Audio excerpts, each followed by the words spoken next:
Hey there, Hofstra fans. Welcome to this week's edition of the W.B. Mason Coaches Report right here on GoHofstra.com. I'm Mike Sullivan, joined as always by head coach of the Hofstra Pride Wrestling team, Rob Anspach. Coach, how are you doing today? I'm doing all right, thank you.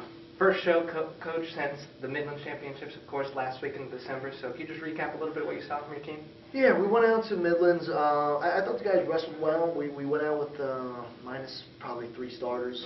So, the team was only really kind of at half strength and everything like that. Steve Bonanno, we were kind of just resting, making sure that he's healthy for the second half of the season. And what we did is we took a couple guys at different weight classes to try and get some more intensity in the room, have some guys start battling for their positions and not just kind of be complacent that they're the starters and try to just mix some things up. So I thought that went well at 133, 149 pounds, and at 184 was the weight classes we kind of focused on there. So overall, I would like to see the team have a little bit more success. I thought the effort was there. We just made some mistakes, especially guys like Luke Fight, who wrestled a real good match in his wrestlebacks and gave up a late escape right at the end of the match to lose. That kid ended up placing, so he ran into a tough guy, and we had some other guys just come up a little bit short. So, but overall the effort was good, and we just need to work on a couple different things.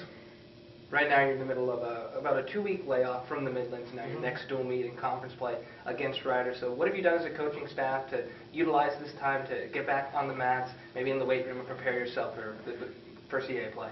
Well, I think the biggest thing we did was just kind of go back to some basic wrestling that we saw at the Midland Championships, where we weren't as good as we needed to be. I think one of the main focuses was on our defense, and guys were just getting to our legs and scoring way too easy. So we've spent the last 2 weeks just kind of working on shutting people down. If we're not going to score, let's limit what the other guys are scoring, then we can work on our scoring chances from there. So we've had a really big focus on our defense the last 2 weeks, and again, I'm just trying to get guys a little bit healthier and mentally get them back on the right track and really get focused on the goals at hand, which is winning the CA championship and qualifying as many guys as possible to the national tournament.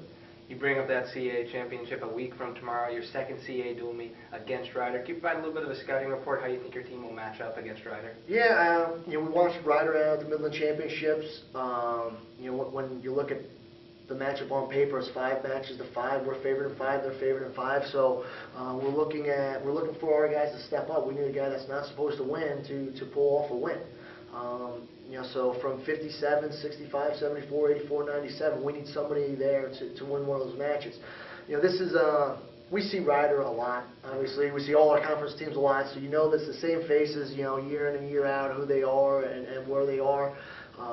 So I feel good going into the match that overall we're a better team. We're more disciplined. We're in better shape than they are, but that needs to come out on Wednesday when we go out there and wrestle. So, some of the matches I'm looking forward to at 165 pounds, their kid Santiago, who has been, we basically split the last couple of years with him, but he's moved up a weight class, so I want to see how Turek does at that weight class. 174 pounds, they have James Brundage and going against Jermaine John. So that match is more like a toss-up, but I'd give them the edge right now on paper. Just obviously this is all on paper when you're looking at it, but that's going to be an interesting matchup, and I think those are 2 weight classes where we can get 2 wins. And then 157 pounds, we're finally going to have Tyler Banks back in the lineup, so that should help us out a lot. And depending on who they wrestle, their guy Sabula is pretty solid, but he's been in and out of the lineup, so I don't know who we're going to see as some of those weight classes. Obviously, if they have a couple starters out, then the dual meet really swings in our favor. What I want to see from the guys is just a lot of effort, So it's typically the same thing when we come in here and I talk to you about what I want to see from the guys. Not much changes from week to week. I want to see them go out there and wrestle to the best of their ability, try and put up as many points as they can, and just represent the program themselves and the university the right way. In terms of personnel, you mentioned Tyler Banks. He dealt with some injuries. He dealt with maybe some inconsistencies at some weight classes. Who are you looking towards now in the new year, now as we're going to get into the majority of your conference schedule to step up really and lead your team to some victories? Well, I think first we got to look at 125. Steve Bonanno, he's a guy that was a returning All-American, and we were expecting to be in that 80% win percentage, and he's at 50%. So that's a guy we need to step up and turn that corner and really start getting the team going the right way and doing some things. Now, he's been battling some injuries throughout, and you know, he's going to continue to do that, but we need him to pick up his game for these last, you know, 2 months is really all that's left in the season. So the next 60 days, he's got to just buckle down and get going. So I'd like to see him. 133, we're actually having a wrestle-off today to see who's going to be moved in that spot moving forward. So whoever comes out of that, we need them to win. Again, Jermaine John has been one of our more consistent guys. He's getting some wins, so I'd like to see him continue doing that. And Paul Snyder is really kind of leading the team. I think he has the most wins on the team with 12 or 13 of them. I'm not exactly sure, him or Luke Viter right there. So we need those two guys, Paul and Luke, to continue doing what they're doing, kind of be the steady guys and just keep doing what they're doing and have a couple other guys come along. And again, Tyler being back in the lineup, let's see what he can do. You know, anytime you're off the mat for 8 weeks, it's a long time. And you know, we're curious to see what he's doing. He's looked great at practice, but practice and a match are two different things. Now, finally, Coach, you go back to your beginning of your non-conference season, some tough matches at the Northeast Duels, first weekend with Minnesota, Wisconsin. What has been your message and your coaching staff's message to these players as you're heading into conference play to turn things around and fight for the CA championship? Yeah, you know, it's one of the things where it starts with us as a staff, and it goes down to the guys as far as, you know, the beginning of the year, did we want to win? Heck yeah, we wanted to win those matches. I didn't schedule them to lose. You know, they were tough, and we knew it, but I went in there with every thought that we were going to win those matches. They didn't happen.